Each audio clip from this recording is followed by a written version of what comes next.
a natural disaster is going to happen, a big one. It's going to start a war. We're out of time. That natural disaster is going to wipe out our natural resources, and we're going to fight over it. And that war will last about 7 years. How do we stop it? One word: love. Without it, World War III comes.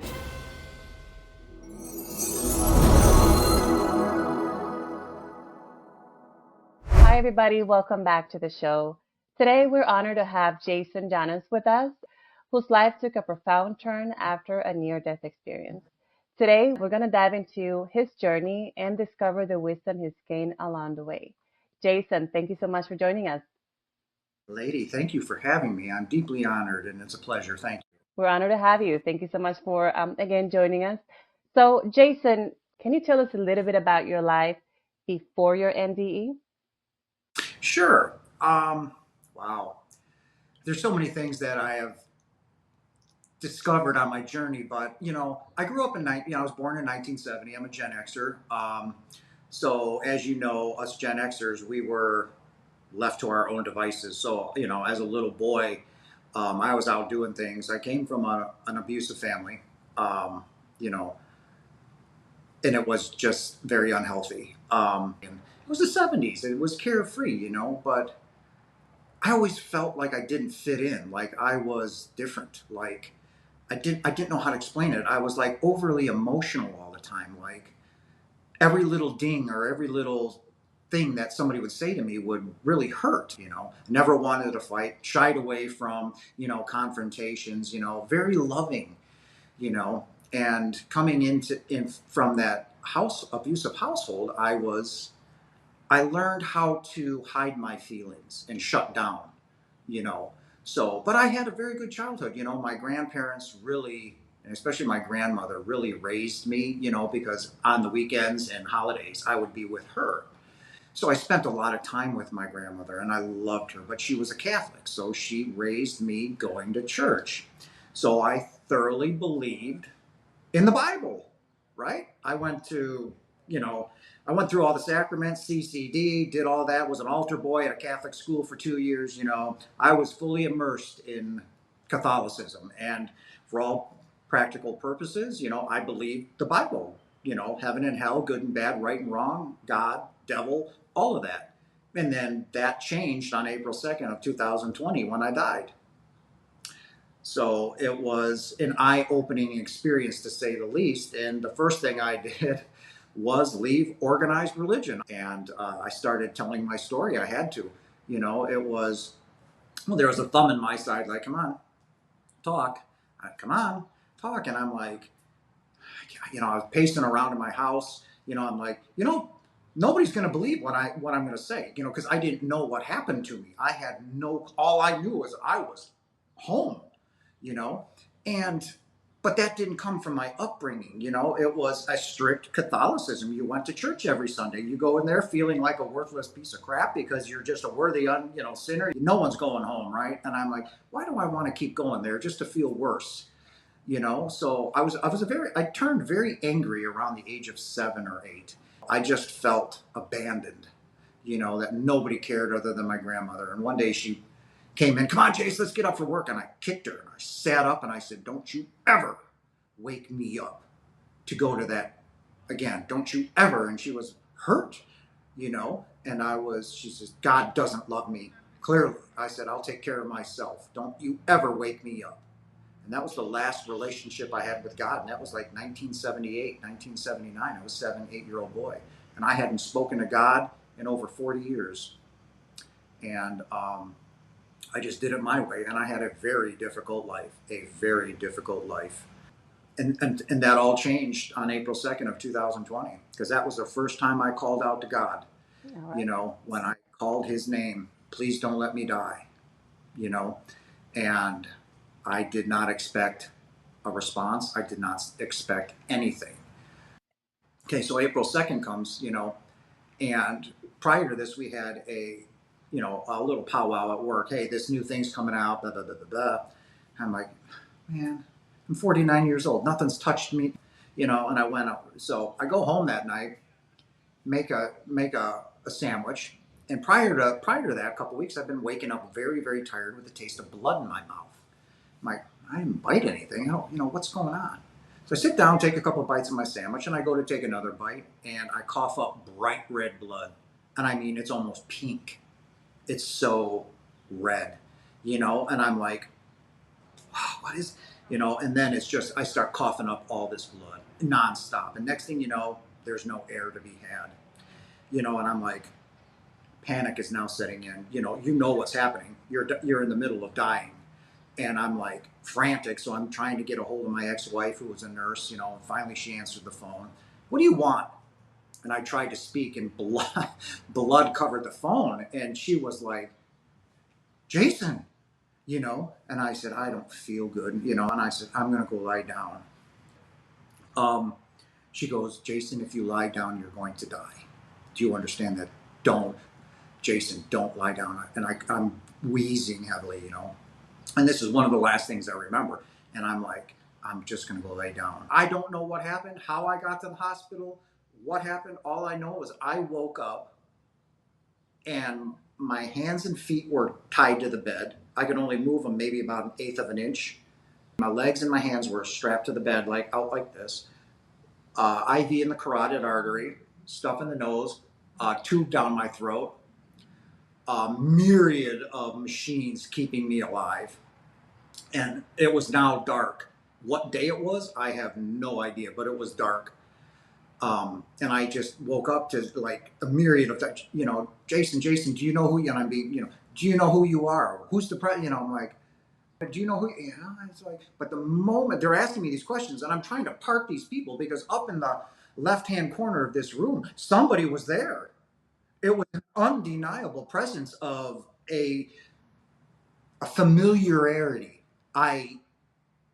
It felt normal. It was a place I wanted to gravitate to, and it was unrelenting. It never moved. The whole month that I was in there, that presence was there. No, I couldn't see anything, but it was all feeling. Mm-hmm. I was merging with what I knew was the energy, and I wanted to go there badly. It was like you getting up and taking a shower. For how many times have you taken a shower in your life? It's that kind of feeling.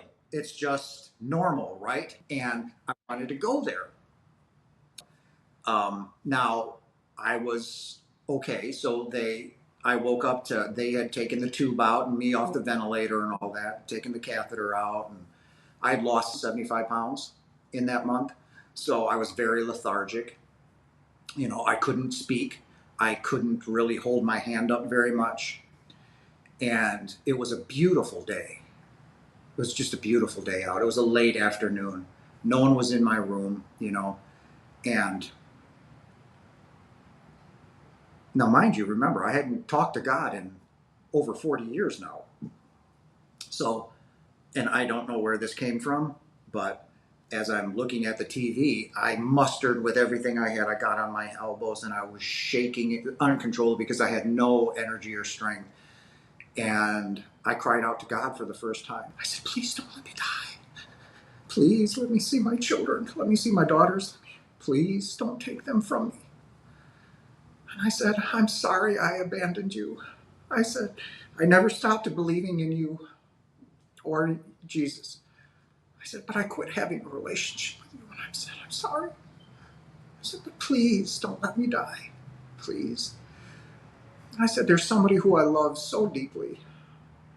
I said, please don't take her from me. Let me hold her hand, please. And it was in the middle of that time stopped. I was now at the ceiling and I could see everything around me instantly. I could see every person dying in the ICU.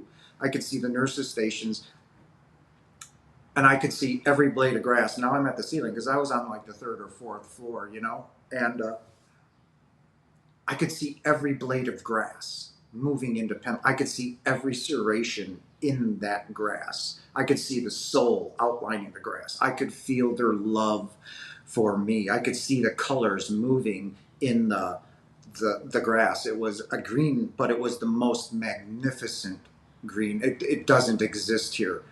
And it was flowing and it was moving and it was like they were reaching out to me, like showing me their love. And the same with the tree. I could see the tree soul and I could feel their love for me. And I was encompassed in this amazing love and light. It was all encompassing. It flowed through me like a river of love, and it was as warm as the sun. It never stopped, it never faltered, and it never wavered.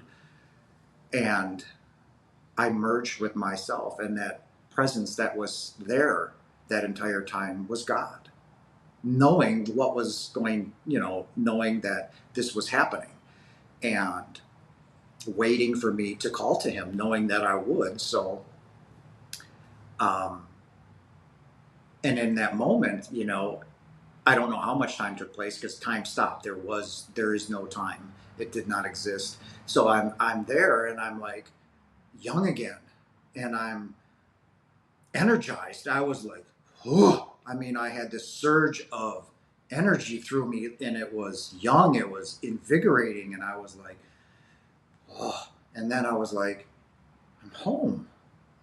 Like, how would I know I'm home if I've never been there before, right? I said I'm home, and it was a thought. So, but before that thought could even finish formulating, it was spoken.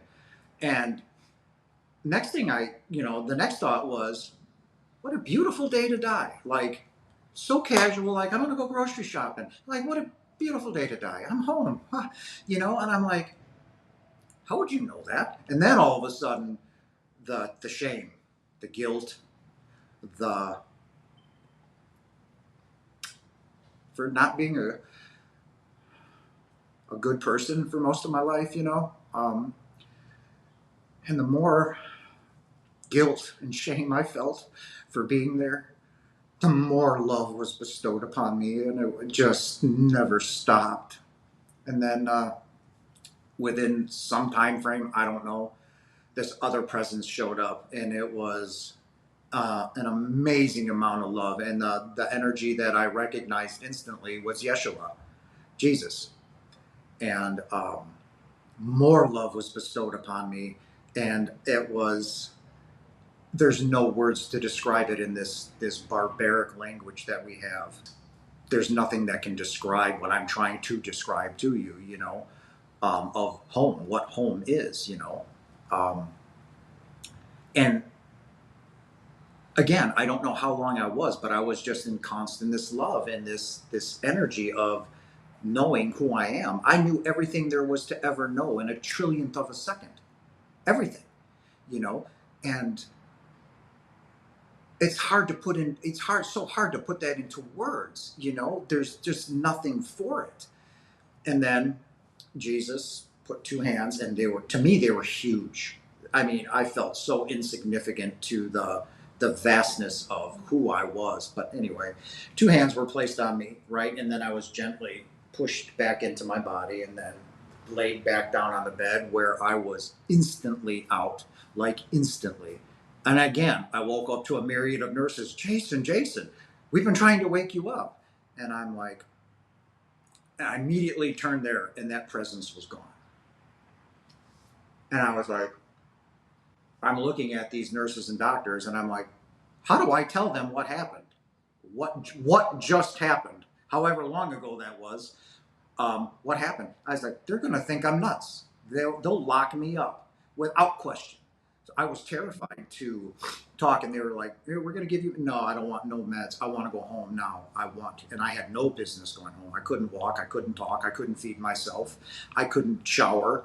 I was so lethargic that I literally messed myself in the bed because I tried to get out of bed and I couldn't. So I laid in that for days until I could crawl across the floor, and I had just enough energy to turn the water on. That was it. And so I sat there until I could fall out of the shower to get out of the cold. Mm-hmm. So it was a brutal return. It wasn't all fun and love and roses, and I taught myself how to walk. I taught myself how to eat, drink, drive, write, you know, but that gave me time to figure out what had happened to me because I didn't know, you know, um, everything that I had experienced. The Bible told me I should have been burning in hell. Okay. And the love of my father and of Yeshua was unexpected to say the least, you know. And that's when I found out instantly that I had done nothing wrong. Nothing wrong. And about a month afterwards, I was very angry, very angry. And you're, Jason, why? You had this beautiful experience. I've been lied to my whole life. It has been beautiful, but it has been painful.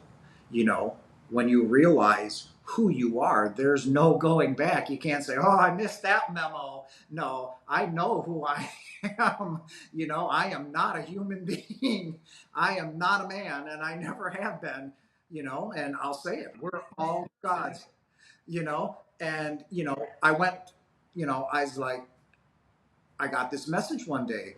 It was a Friday. It's like, go to, you know, call your pastor. So I call him up and I go and I tell him what had happened. And he wanted to listen. So again, because I'm still feeling the love of home on a very, you know, same kind of thing, you know, as I'm telling my story that I just told you in greater depth, he's like, never moved. Just sat there for 45 minutes like this. Utter horror.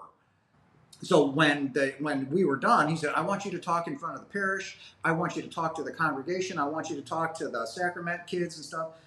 Man, as soon as he got me out of there, he blocked me. He wouldn't allow me back in the church. He refused my phone calls. He refused my texts. And that was the confirmation. You would think that coming from a religious uh, figure that's supposed to be more aligned in spirituality than most of us, you would think that the reaction receiving that information would have been different, would have been more loving and acceptance as opposed to just kind of like ban you completely from the church. And that's basically what it was. I was shunned for telling the truth because while I was talking, he knew I was telling the truth. Make no mistake about it. Everything you need is right here, right here.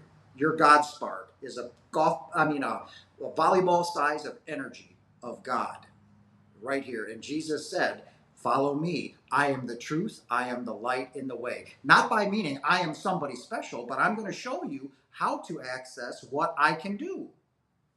So yeah, it's all within us. And the Catholic Church is hiding that. They're telling you that sex is a sin. No, it's not. It is our divine right to make love to our spouse. And it doesn't matter if it's same sex or not. It does not matter. Love is everything.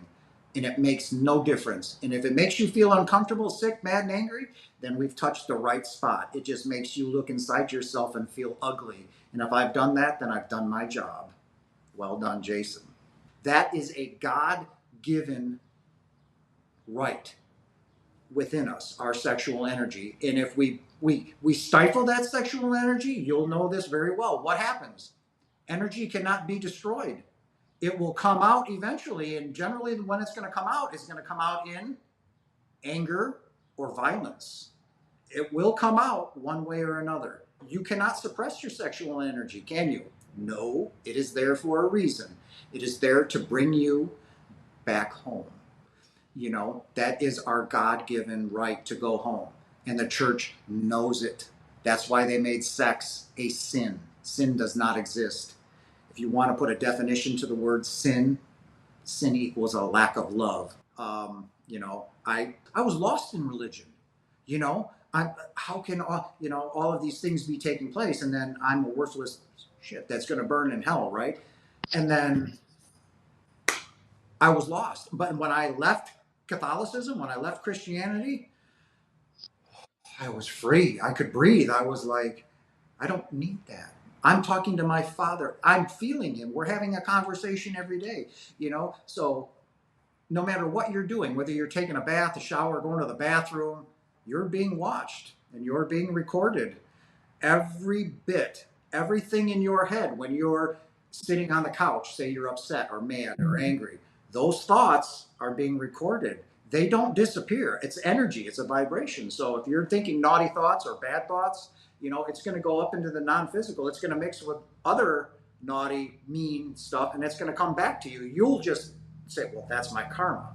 No, that's just because those are your thoughts. Karma is simply the act of doing. So whatever you're doing, this is our karma. We're having a conversation, right? This is karma.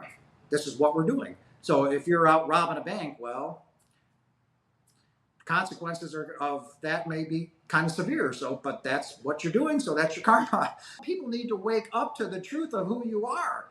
So, I tell people that and they get, you're not God. We are not gods. I wish you all the best in your journey. I do, but you are, and that's okay for you to remain lost. You won't remain lost for long, but that's okay because everybody's going to ascend. Everybody's going to transition into the higher form of consciousness. For people that have a hard time accepting that I am God, we're all gods. We're all God experiencing itself through different perspectives. They might be lost, they might be feeling depression, they might be going through their own struggles. Um, Not everyone, again, needs to have a near death experience to realize these secrets of the universe, or at least to align with them. What advice would you give someone that has a hard time accepting that fact, but they know deep down it resonates with them? Again, if when I'm telling that and they get angry with me, that's the confirmation because it makes them see the ugly within themselves. They see their downfall, they see their short-sightedness. And how does that come out? Right? It comes out as anger. So then I know I've done my job, and that's when I say it's like the mustard seed, right? I was like, oh, that seed has been planted, and it's going to mull and mull and mull, and then they're going to have that point where they're going to go, oh my God, he's right, you know, and they can take it or leave it. But if they got angry, then I've done my job. So I want to circle back to your NDE. Coming back from your NDE, life was Mhm. upside down. You went through your medical challenges. You were by yourself, taking care of it, recovering. What was the first thing that you noticed different about yourself? I began to see apparitions, like half apparitions. I would start to tingle and I would see a flash of light, or, maybe like 2 months ago, 3 months ago, I was on the pot and I happened to catch out of the corner of my eye a half apparition in a white robe walk through my bedroom. Whoop. And I was like, all right, guys, I know you're here. I love you. All, knowledge welcome. But then I shut it down because it was too much. And now I've brought it back. Um, I've had two out of body experiences, two meetings with Archangel Michael, and just a recent meeting over Easter with my guide in the grocery store. Many things have been happening to me. I had surgery performed on me on this very couch that I'm at. I've begun my ascension process into my new body type, the crystalline body. Um, it's been a rough 4 years, but I wouldn't trade them for the world. When I came back after that, and it was just a climb from the bottom again to the top. But it was necessary for me to go through those because it just made me stronger.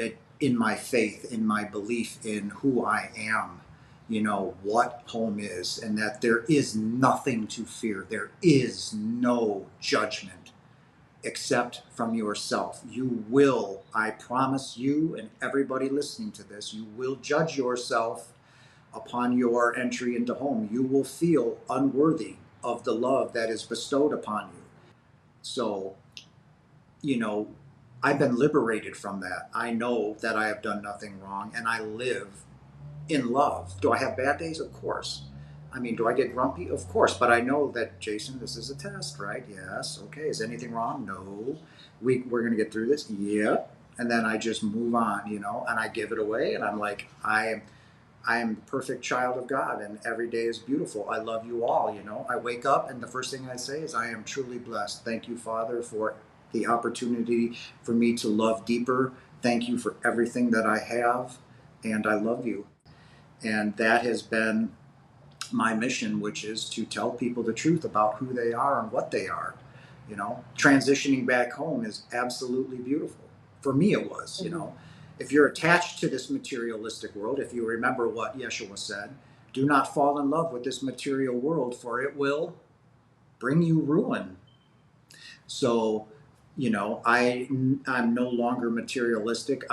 That's not what this life is about. My life is now, about my Father, about who I am, and about freeing the world from the chains of, submission that we've been kept in a low vibrational state on purpose. So when we're kept there on purpose, we can't advance. We can't climb spiritually, and that is going to end.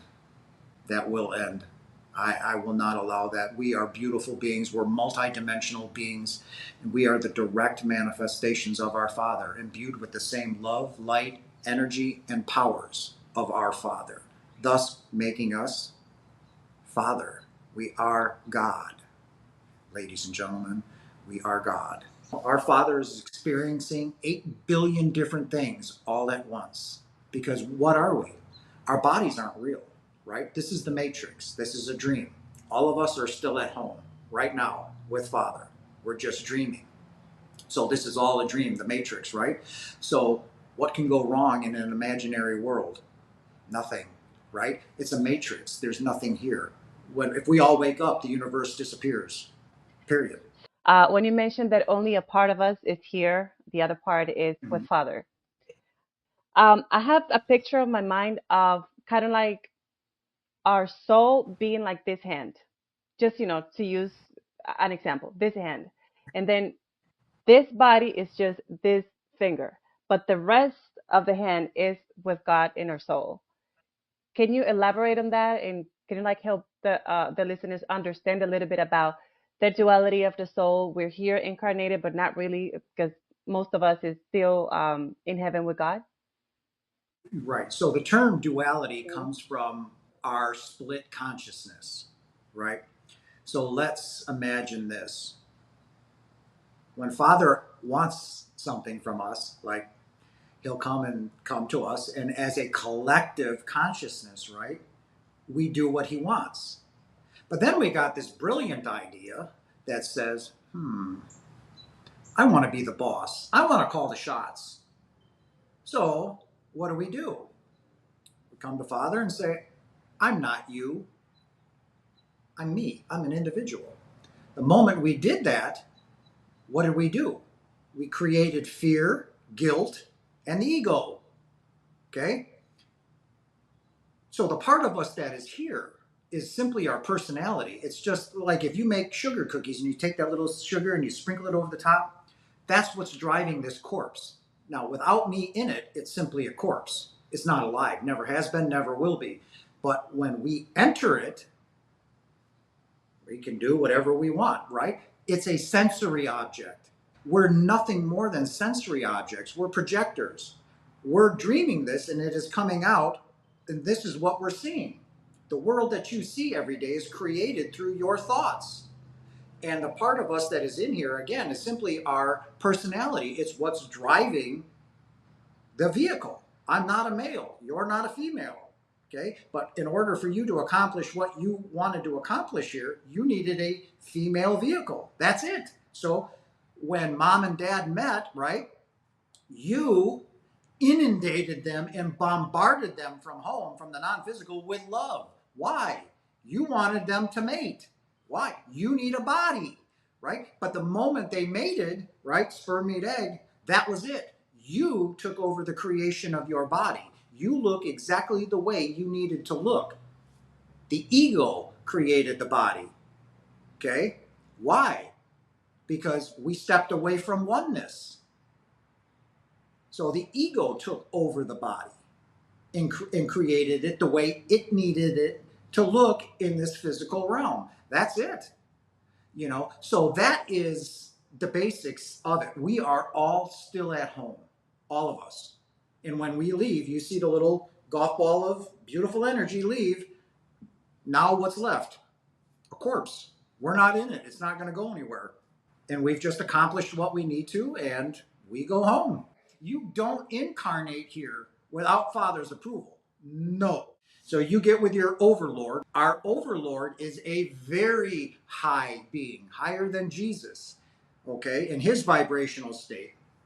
So he's in charge of our spiritual growth and our plan. We have our guides and we have our archangel, which is also included in that. So when we say we're ready to incarnate again, we get together with the powwow, we write up our plan, and then what do we have to do? We got to go stand before Father and say, here you go, and he'll either approve of it, alter it, or say, man, we got to fix this. But ultimately, the fact that we're sitting here having this conversation is testament to your Father's love for you. He does not have to allow this to happen in any way, shape, or form. The fact that we're sitting here right now is testament to your Father's love for you and us. Without doubt, make no mistake how loved you are. So it's our personality that's here, but that's how you get Hmm. the split consciousness. So in essence, when Father's making all of these things, he's got his shit together, right? He's not split. There's no part of him anywhere else. We're split in two, not even really in two, but we're split and we're incapable of making those decisions, right? We're going to stumble, we're going to stub our toe, we're going to fall down, and that's part of our journey. That's a lesson learned. So I want people to understand that, you're not, who you think you are. You're just simply lost. If I set up a huge obstacle course and then turned out the lights and put a blindfold on you and told you not to fall, now start running, go. What are you going to do? You're going to hit something and fall on your face, right? And then you're going to be doing one of these numbers, and that's what we're doing, right? But none of us are really following what we came here to do. Why? Because we've been victimized. We've been indoctrinated into a system that's meant to keep you low. But wait, they don't want us working. We didn't come here to work a 40-hour to what we're doing. They're like, they're horrified. Like, you should not be working 40 hours a week. Another question I'm going to ask you, this comes directly from Father. Why are you wearing clothes? You're ashamed of yourself. You feel guilty. That comes from the split from home, and that comes from the indoctrination from mom and dad and everything else and society. We've got it wrong. We've effed this up. And what's coming is going to change that, but in a very horrific way. Um, and that's part of the reason why I'm now a very big advocate for getting my story out there and putting out my videos on my YouTube channel, starting my website, was because I cannot allow what's going to come to come. World War III is coming. It is coming, and we have to change. So I'm going to give you a scenario. A natural disaster is going to happen, a big one. And it's going to start a war, and that will engulf the world over natural resources. We're out of time. All right? World War III is going to be fought over resources. That natural disaster is going to wipe out what's left of our natural resources, and we're going to fight over it. And that war will last about 7 years. And then after that, the weather will be too bad to go out into. So there will be no drinking water that is healthy enough to drink. All the food is gone. There are no more banks. There are no more grocery stores. There's nothing. You're going to watch 8 billion people starve to death. And what's left will be 1 billion around the entire world. And that will be the beginning of what you know of the golden age of Earth, world peace. We'll finally see the truth that both the male and female vehicles are equal. There is no one greater or lesser than anyone else. And we will begin to rebuild the earth, but as an egalitarian society. So I wanted to ask you about the natural disasters you're referring to. Um, Mm-hmm. I've been hearing many people in the last year or so. saying that we have to find a way to purify water, to make drinking water. We have to find a way to be self-sufficient, because and get to know our neighbors. Who can grow this? Who can grow that? So we all can come in as a community and help each other out. You're the first person that I hear talking about World War III. And so, can you expand on that? How can we be more prepared for when this does happen? Well, let's not prepare for it to happen. Let's prepare to stop it. And how do we stop it? One word: love. Love conquers everything. Love is everything. If everybody experienced what I experienced, the love, the love that you have, let's put it in this way, the love that you have for your children, what would you do to protect them? You need to have that same feeling for me, for your neighbor, for Adolf Hitler. Jesus loved everybody unconditionally, no matter who you were or what you were, whether you were a prostitute, a drunk, a drug addict, didn't matter. He loved you enough to heal you, to say that you are worthy of me, of your Father. Love. Without it, World War III comes. And you're starting to see it now. You're starting to see the tornadoes. You're seeing tsunamis and temperatures rise. You're seeing fish and animals starting to die. Yes, it's coming. And unless we change, and we're in this transition, but you're starting to see the process now through the weather. You're seeing it. The heat is going to come, the floodings, the tornadoes, and then that natural disaster is going to happen, and the world will fight over what's left of drinking water, food. Now, if you think you can live without food for 30 or 40 years, you let me know, because I haven't been able to do that yet. So, no matter how much you stock up on or what you think you can do, 8 billion people are going to starve to death from hunger and from thirst. And while we're all here, all these inhabitants that are on this physical plane right now will no longer be on this earth. We will all be home, and we will all watch them suffer horrifically unless we change. And I will not allow that to happen. I love you all so very much that I can't allow that to happen. I will not. And that is my reason for being here. I will not allow that to happen. So if we can all come together and look at each other as one, when I see you and I'm talking to you, I see me. When I speak to groups, I see, yeah, I may see other people, but I see them as me. So I'm talking to myself. And people don't understand that. It's just like they're too caught up in the illusion and the dream, right? What enforces that, right? You're looking at me as a man, I see you as a female, right? Well, what does that do? That strengthens the illusion, right? Pushes us further apart from oneness, right? And that furthers the illusion, and then you get the ego involved, and then if you watch the news, well, then you know how well we're doing, right? And with the wars and the death and all of this, we're heading towards World War III, and it's coming, ladies and gentlemen, very soon. And you're watching the weather. Watch the weather. Look at the flooding. Look at the tornadoes. Look at the heat wave. It's all coming. It's not going to stop until we can learn to love one another. The same message that Yeshua gave 2 millennia ago: love one another as you love yourself. So you need to work on you, everybody. You need to work on yourself. And that goes against what you've been taught. The church says to, to worry and love yourself is vain. That's a sin. You will burn in hell. No, that's them trying to keep you away from finding out who you are. That's why they say looking at yourself is vain. It's vanity. It's a sin. So what do people do? They stay away from themselves. I can't love myself. Do you realize I kiss myself all the time? I kiss my body and tell my body that I love it, because it has never failed me yet, right? You go to the bathroom, right? It does everything you want it to do. But have you ever thanked yourself? Thanked your body for doing what it does? Your body is alive, right? At the moment, because you're in it. But have you ever thanked it?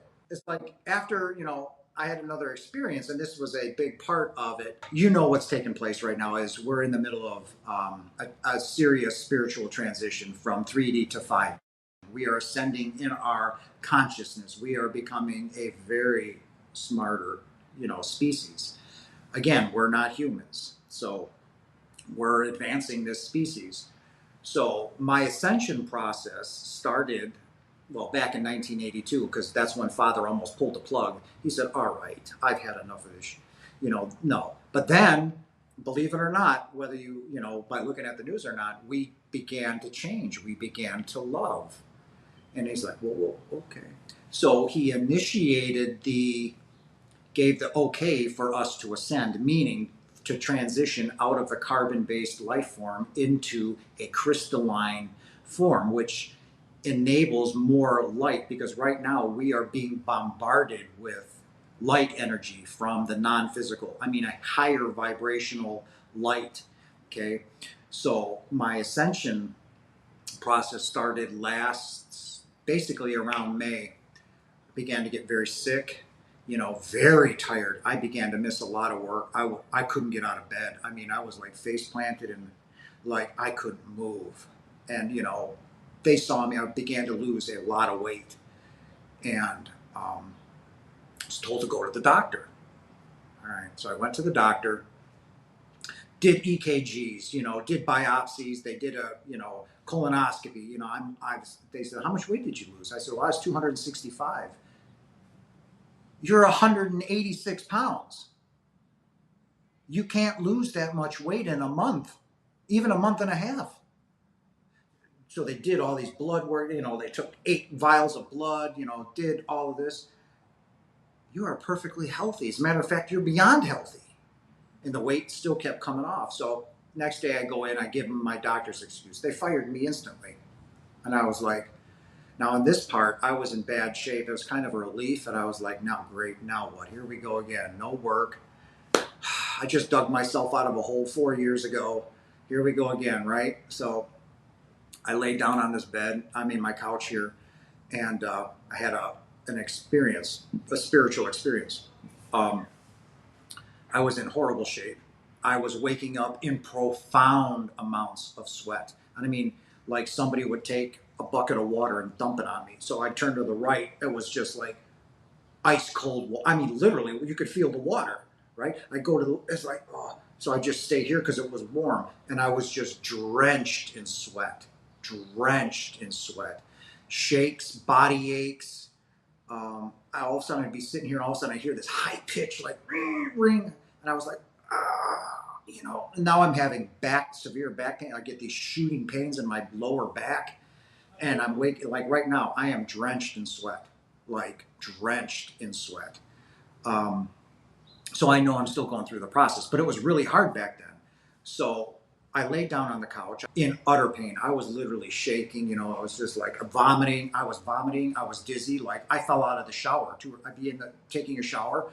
I'd lose my balance and I'd just topple out of the shower. And I'm like, I just crawled onto the couch and like, I was about there for a minute and all of a sudden it was a big shot of I don't know, heroin or something. It was just this utter peace just came over me and I was like, and I'm laying on this couch and then all of a sudden from the back of the couch, I feel these 2 hands come into me, wrist deep, mind you, wrist deep, and just going like this, moving around. Not in one spot, but they're just moving around. And it's like going on for a couple minutes. And I'm just, please don't stop, please. This feels so good. I'm just like, and then all of a sudden, they pulled out and I was like, all the pain was gone. I sat up and I was like, okay, right? And my appetite came back. But it was a different appetite. It was like, I was eating fast food, just eating terribly, right? Now I eat salmon, I eat sushi, just healthy.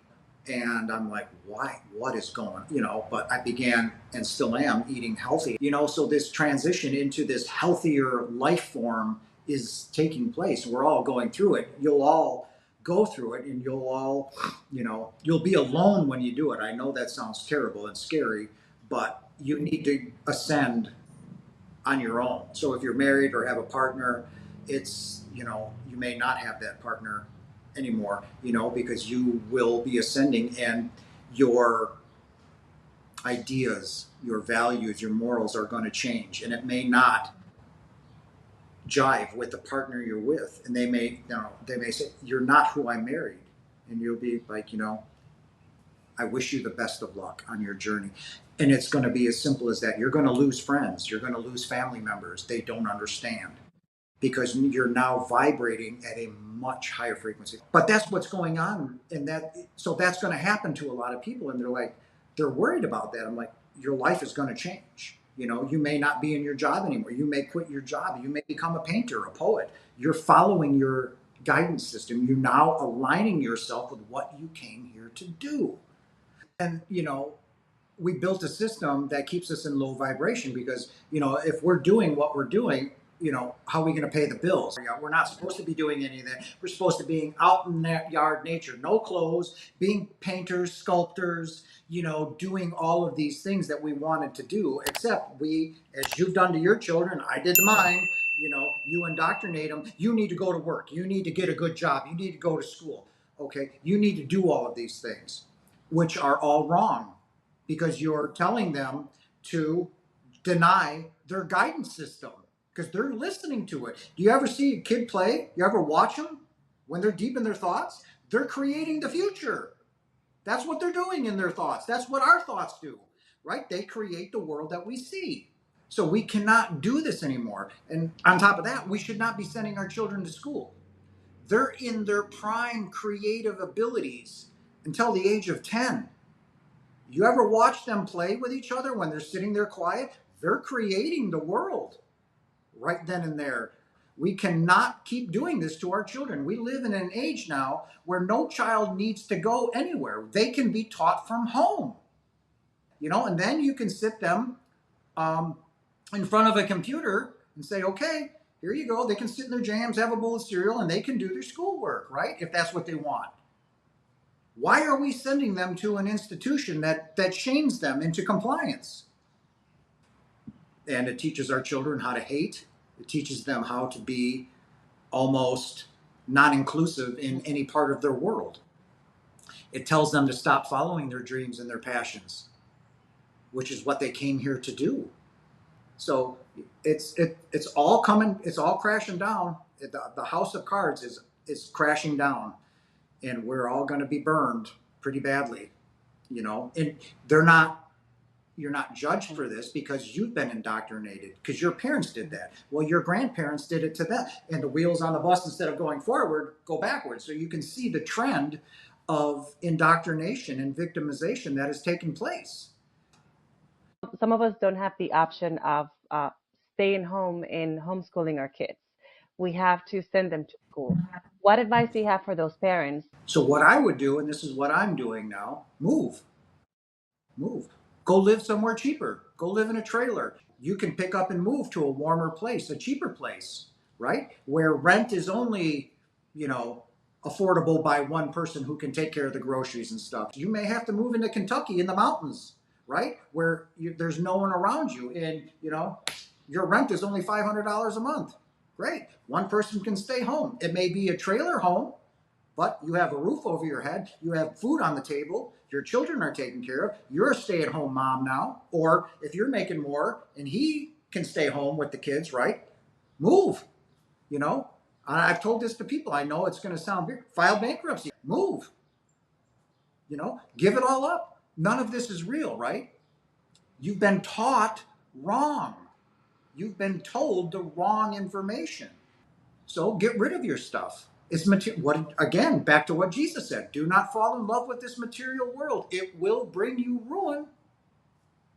And more people can't pay, you know, can't put food on the table. They've got their, you know, $200,000 mortgage, their, you know, two vehicles that they're paying for, you know, kids in college, and, you know, it's all crashing down. So, and I tell everybody, you know, just move. Get rid of your things. You don't need it. Oh, you've been taught that you need it, but you don't. So it's like you know, you're trying to, the more and more you buy, are you happy? No. It's not bringing you any happiness. Why? Because then you're going to go out in a month and buy more stuff. Why? You're fulfilling the wrong void, right? You're missing the mark. You're missing what you're trying to fill with love. Okay? That's where your fulfillment comes. And then you will realize who you are, that you don't need any of this. I'm perfectly happy living in a trailer home in the middle of the mountains, taking care of my children, communing with, Gaia, Mother Earth, and the non-physical. So that's what I would tell those parents. Get rid of everything. Go file bankruptcy, get rid of everything, start over, go move, find a nice little place where you can settle down with one person working, right? Raise your children. Be at home. That's where we're meant to be. We're not meant to be doing any of this. Mhm. It is so completely backwards and wrong. We've got it all wrong. When we go home, Father doesn't put us to work for 50 hours a week and pay bills and do all of this. No, we're home. If I feel like going sitting in the middle of the sun, or I feel like going to another galaxy trillions of light years away and meet more of my soul family, then, that's where I'm going to go. It's all about love. And none of us are living in love. And that's what I would tell prospective parents. Move to the desert, move into the mountains down south where you can grow your own, organic garden, plant your seeds, plant your watermelons, your squash, and all your healthy foods to put in your body. Anything that comes out of a box or a can or a bag, we're not supposed to eat. It's not meant for our bodies, period. If it doesn't rot in your refrigerator or rot on your counter, it does not belong in your body, period. That is directly coming from Yeshua. If it's out of a bag or a box, it's not meant to be eaten. So I eat organically. The non-physical says you eat too much and you're eating the wrong foods. People say, well, eating animals isn't right. Well, we haven't ascended yet into a higher form of consciousness where we get our nutrition from the non-physical. It's coming, but right now, what did Jesus eat? He ate meat. And there's another thing that this is going to make a lot of people upset is the non-physical does not want you going to the gym. Your body was not made to do that. Period. Now, if you want to go for a walk, you want to go for a swim, you want to maybe go for a run, perfectly fine. I'm a big walker. I love to walk. But going to the gym and lifting weights and doing your body wasn't meant to do that. They want you to stop. And there's I need to take it. No, you can take care of your body by eating healthy, by eating the right amount of food, by drinking healthy, not smoking, not doing drugs, and you will remain healthy. But that's going to upset a lot of people. They do not want you at the gym. It is not what you came here for. It's not what your body was doing. And why, Jason? Because you can hurt yourself. Pure and simple. When I had my NDE, after that I was craving protein on a massive scale. Like I was and I still am. And it's because of my ascension. My body needs that, that protein to, take in what the new energies that are coming into my body, and I'm vibrating higher.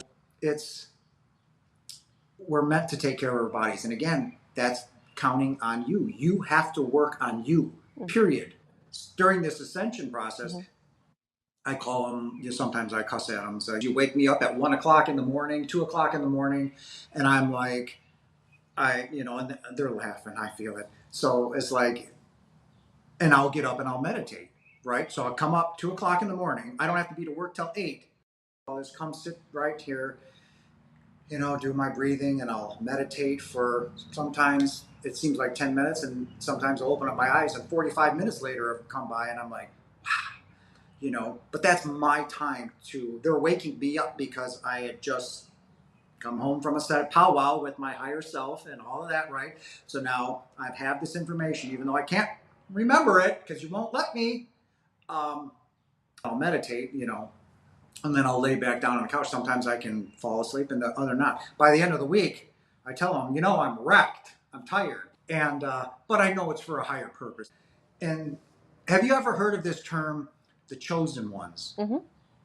Okay, I am a chosen one. Okay, I have been walking this earth for 30,000 years. I have been coming to help humanity learn who they are, and I keep coming back because I am a chosen one. So, if I've never been loved and you feel like your life has been so challenging, so difficult, so scarce, remember that you didn't come here to be nurtured and coddled. You came to do the coddling and the nurturing to those who need that. And I was like, wow, wow, that is amazing. And that I'm lighting up because I'm being inundated with love. And it's just like, that's who I am. And I'm an empath. I didn't know that I just felt like I was just a mess. Like I still don't feel like I belong here. So as a little kid, I just felt like something's not right. I don't belong here. I loved so deeply and it hurt so badly that by the time I became a teenager, I completely withdrew from everything. I was tired of being hurt, or tired of being in a relationship where, I wasn't loved or stuff like that. And then I just went down the wrong path of just not caring anymore. But then I was talking to somebody. I said, "Yeah, I became an empath after my NDE." And he says, "Jason, I'm sorry to tell you, but you've been an empath since you were born. And that's why your childhood was so difficult." And you know, I thought about it. I said, maybe. But then my daughter sent me, my soon to be 18-year-old, she said, "Dad," she texted me this picture of me as a little boy. And I was like, all of a sudden, it was 1974, and here I am, a 4-year-old little boy. And the tears just flew out of me. And I realized that when he told me I was an empath, I went back to 1974 into my little self and realized I was an empath. I loved deeply, immensely deeply. And that was my transition into going back into that childhood and healing those wounds, forgiving my parents, loving them and forgiving them, because you have to do that in order to advance. You have to do the work. You have to go back into those childhood traumas and heal them. Because if you don't, you will incarnate with those same things again in another life until you fix them. Okay? So I realized that I was a beautiful little boy. I was a beautiful little boy. And that I had done nothing wrong except love with all my heart. And no matter how many times I got stomped on and kicked and knocked down, I still loved. So I had to heal those wounds. I had to go back and relive those traumas. And I sat here for a week crying on the couch as I forgave my parents, forgave those instances that caused me to shut down. And let me tell you, that will be the hardest thing you ever have to do. So, anybody that has been molested or raped, you have to go back into that moment. Okay? You have to relive it and you have to love that person, that being, and then you have to forgive them, unconditionally forgive them. Do you know how hard that is to do? It's the hardest thing you will ever have to do is face that trauma again because you put it into the back seat and it's still there. You're still carrying that negative energy. I realized that I was a beautiful little boy. I was worthy of love, that my father did love me, that he took every beating with me. And it was so hard to do. But then I felt that negative energy. He said, "Please take it from me." And I felt it ripped out of me. And I was like, I could breathe again. And I was like, wow, you have to do the work. It's hard. It is not easy. But remember who wanted to be here. Your father does not want you here. That's not what he created you for. But here we are.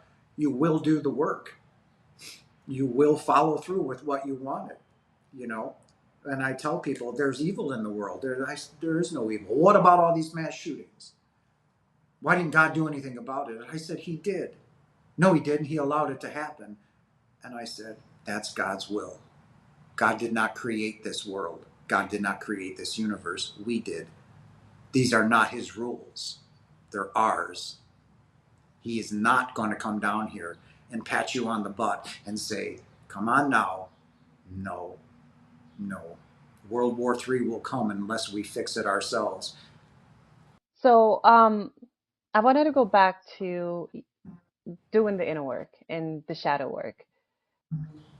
Many people would say that we plan our lives and then we choose the lessons that we come here to learn, being either a victim of the perpetrator of certain circumstances. Many people say that when we are planning our lives, we choose those lessons, and that's what we're here for, to learn those lessons and to grow from it. Can you speak a Correct. little bit on that? Yeah, that's true. So, like I said, when you're creating your life, all right, that's what you do.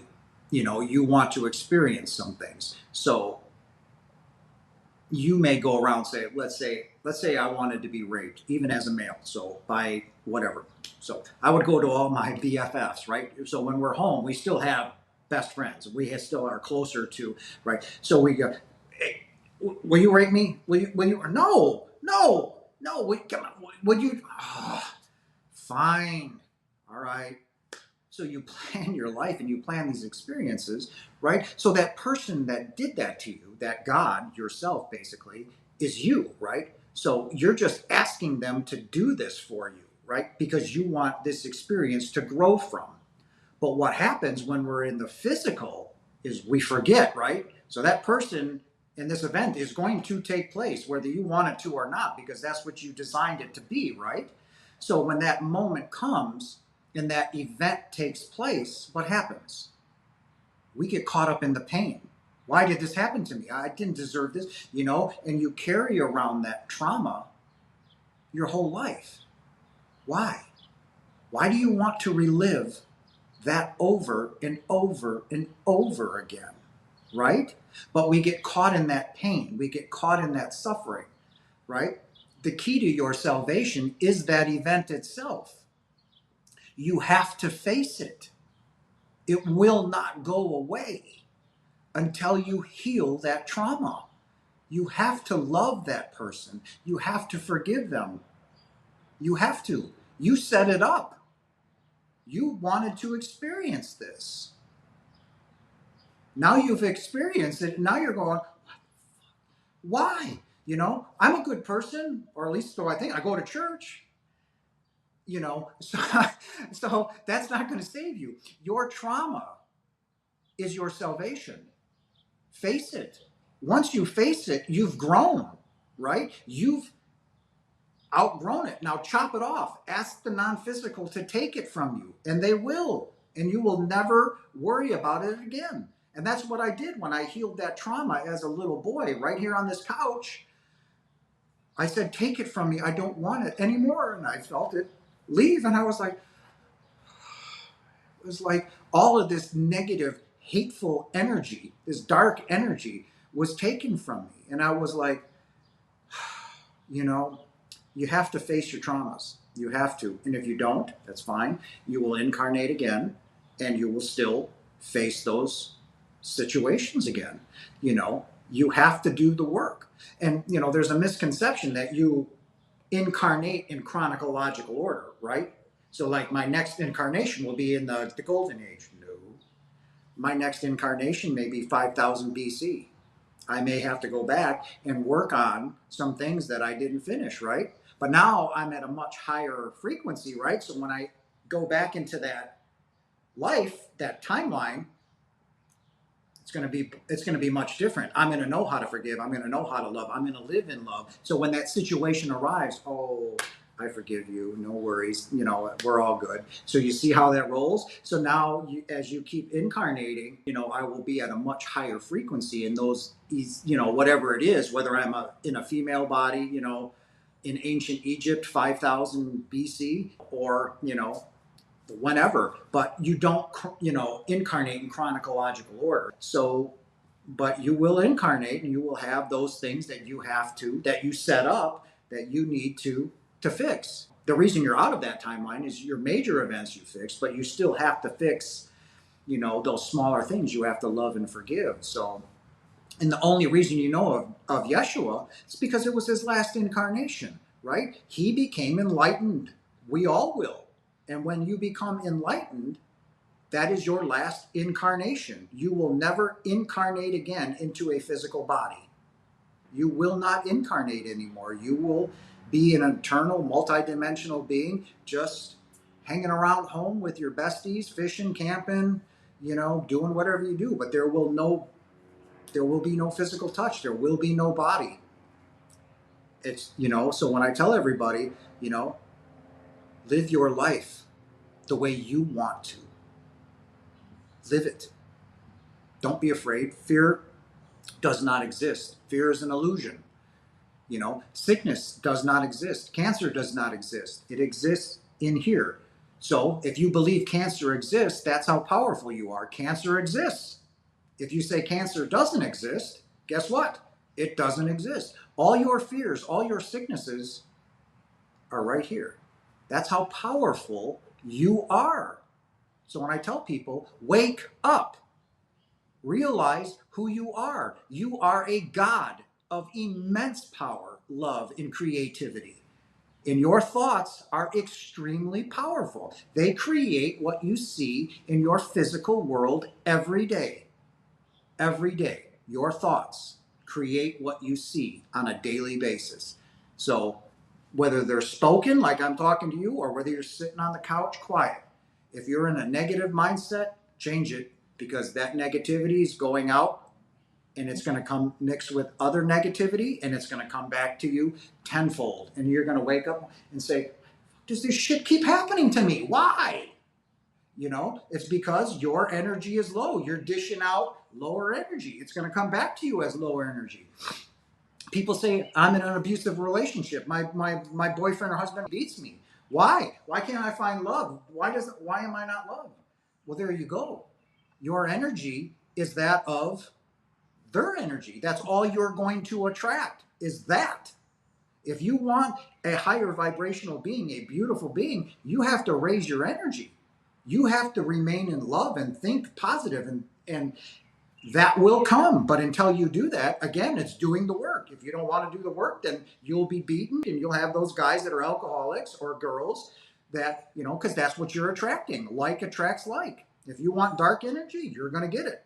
If you want higher, beautiful energy, raise it. How do you raise it? What's the highest vibrational energy there is? Love. And above love is empathy, the highest form of love. So, I refuse to lower my energy. We're not talking about this controversial topics to bring fear into people's lives or to discredit their experiences. People experience traumatic situations on the daily basis, but how are you going to react to it?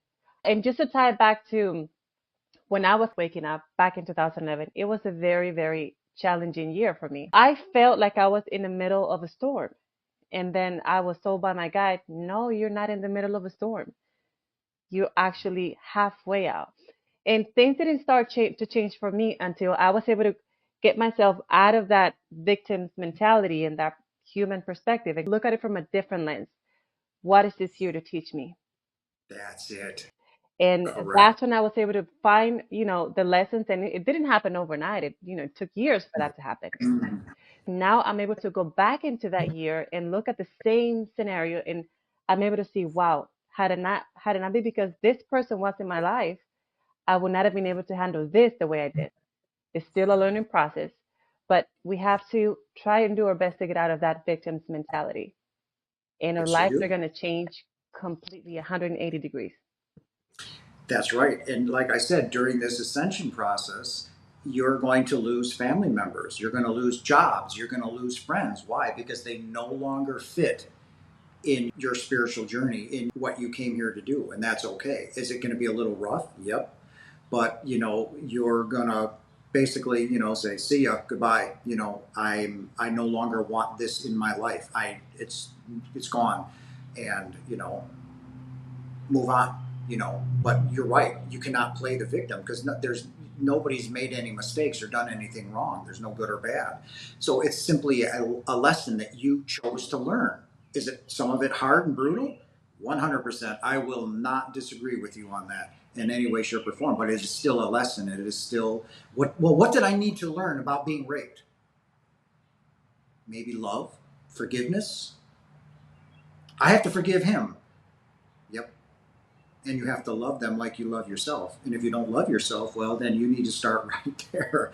There's pointers and there's indicators all over the place. But you need, people have become so ingrained in this visual society that they've stopped listening to themselves, and it's leading people down that wrong path. And, you're going to hit that proverbial brick wall. You're going to crash. You're going to reevaluate your life and you're going to start listening to your higher self, and you're going to start chucking all that shit that does you no good, and that's just the way it's going to be. And don't feel bad about it, because the non-physical knows that you're going to be dissing family members, you're going to be dissing, you might even diss your own children, because they may not be there yet, and that's okay, because they're not really your children, are they? No. Nope, they're a God. They came here with a specific purpose that they will accomplish and do. They just chose you because one of two things. You matched the energy that they needed to incarnate into, right? Or they needed a specific birth defect, a rare anomaly. So they chose you, and begrudgingly. So you choose your parents by their energy. You're watching them from the time they were babies or infants, and you followed them, and you're like, that's where I need to go. That's the reason why you're a mom. They chose you because you match their energy, and only you can provide them with the information that they need to get their mission completed. It was during my ascension, and I had excruciating back pain. I could not lay down for more than a second before I had to move, and I was drenched in sweat. It's like 1, 2 in the morning, unemployed, going through all of this. I'm like, my God, right? I started to cry. It was like the pain was so bad. And then I'm walking, pacing back and forth, and I'm shaking because of the pain. And I lay back down on my side like this. And then something in my head just said, I and the Father are one. And I closed my eyes and I just said, I and the Father are one. I and the Father are one. And then I chose, and then it switched over. How this happened, I have no idea. But I said, heart and mind are one. Heart and mind. And next thing I know, I was like, you ever hear electricity hum? Like high wires, like you can hear the hum up there, That's what my body did. And all of a sudden, every single hair on my body was standing up, and it was like, and I'm feeling this, right? And I'm on my side, and I am just juiced, right? And then all of a sudden, from the top of my head, I felt like a smoke ring. It had to be about this big. It traveled down my neck to maybe shoulders, and it stopped right there. And I was like, and I was just still thinking, I could feel my heartbeat. I could feel and see the beats of my heart. And that ring is sitting there. And I said, make it go away. And that ring traveled down my spine. And I said, crush it. And it hit my back pain. And it went from 1,000 down to a 10. And then another ring came down and it stopped in the same place. And I said, make it go away. Down. Boom. That's exactly what Yeshua did when he healed people. I controlled the same power Jesus did, and it healed my body. We are more than capable of doing the exact same thing he did, because I did it. I only did it once, and I promise you I will get there again. And I healed my body. It was, and I wanted to keep it going, but I was so tired that, but when I woke up and it was gone, I'm like, that's great. Now, how do I get that back?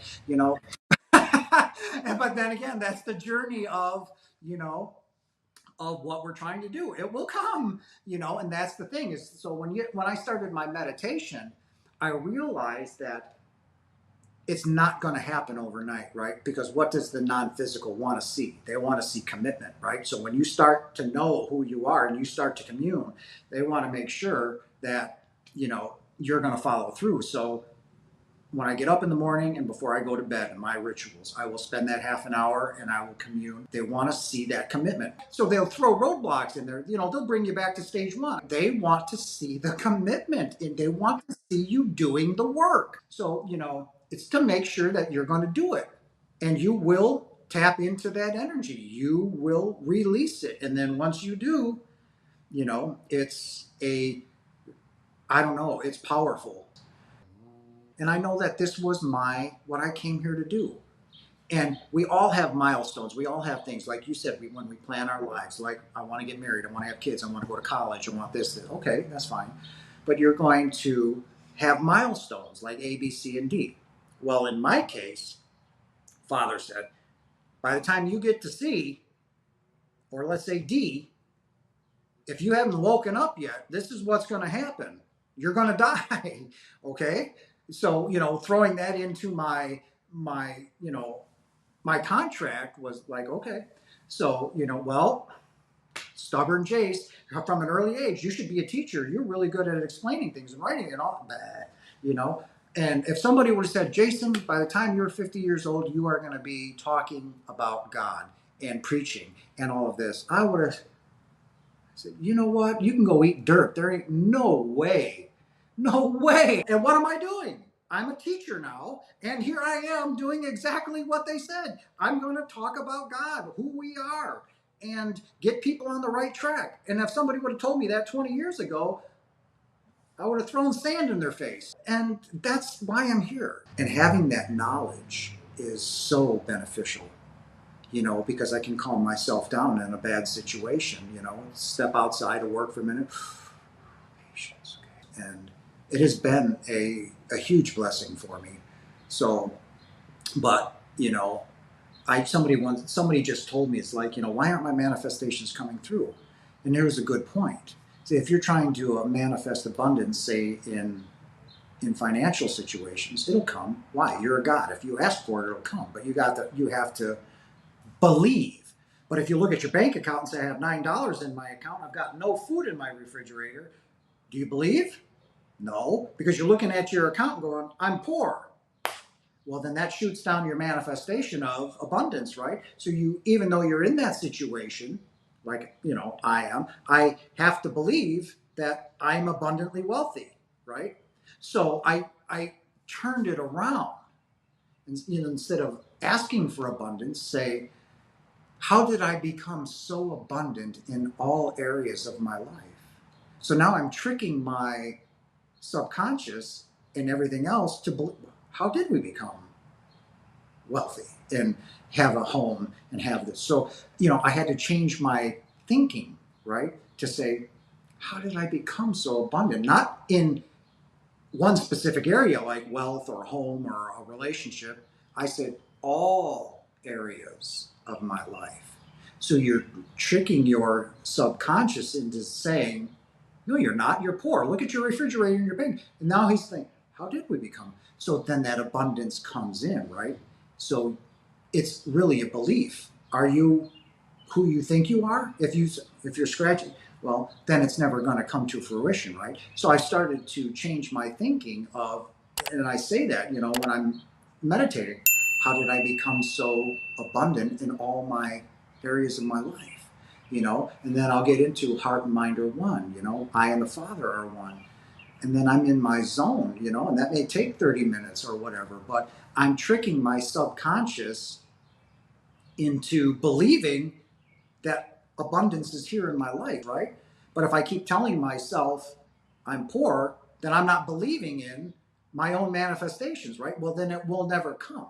So it's a belief. So you have to go into your head, slap your ego around, and tell yourself that you are beautiful, you're pure, you're, worthy of everything that you want, because it will come. It cannot not come. You are a God. When you create or manifest that, it's going to come. But if you stop it by saying you don't believe in it, what you're telling us you want, it's not going to come. And that's where I got stuck. So now I started this new method of this, and I believe it, even though I may not be there yet, I believe it's on its way and it's coming. right? So I've had to retrain my mind to believe that I am living in abundance, you know? Yeah. And I refuse to think any other.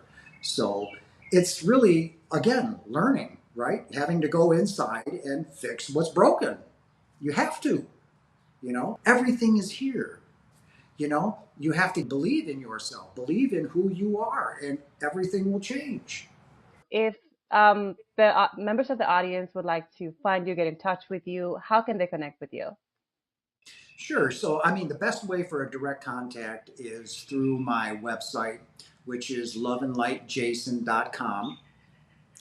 There you will see my website and how to contact me. You can also go to my YouTube channel, Love and Light Jason, and you can watch. I think I have like 20 or 30 videos out Mhm. there, so you can contact me there if you want, if that would be easier for you, and then we can go back to that, and but that's how people can Okay. can contact me. And are you Yeah. currently working in anything in particular, any projects that you would like for the audience to know about? I am in the process of writing a book that is taking place right now. Okay. Hopefully this year, if not early next year. I have to convince myself that I'm Stephen King and I am like the best writer to ever grace this planet, and I believe in it. So that is a process in and of itself. But my book will be coming out about my near death experience. But not only that, like all the things that we've talked about, very harsh topics. One of those topics will be abortion. People don't want to hear about that, but they're going to. So that's about the only project coming out. What you're doing, what I'm doing. Not only YouTube and all this, but out there, being brought in to talk in front of hundreds and thousands of people. So that's what's really going on right now. So Perfect. Thank you so much for that. And definitely, again, let us know when you release your book and when you have those other projects. We can definitely jump back in another video call and talk a little bit about everything else that you got going on at that time. Now, beautiful. perfect. Jason, before we go, do you have any last messages for the audience? Yes, and I've said this from the very beginning, ladies and gentlemen. You are never alone. Don't think for 1 minute that you have been tossed to the wolves. You created your life, you're in it, but you are being coddled, you are being nurtured, and you are being loved more than you could ever possibly know. You are never alone. At any point in your life have you been left alone. Your worst enemy is your mind. So get out of it for a minute, look from outside the box, and then go inside and start healing yourself, because you are never alone. Never alone. You are loved more than you could ever possibly understand. There are no words in this world, in this language, to describe the love that exists when you go home. Beautiful.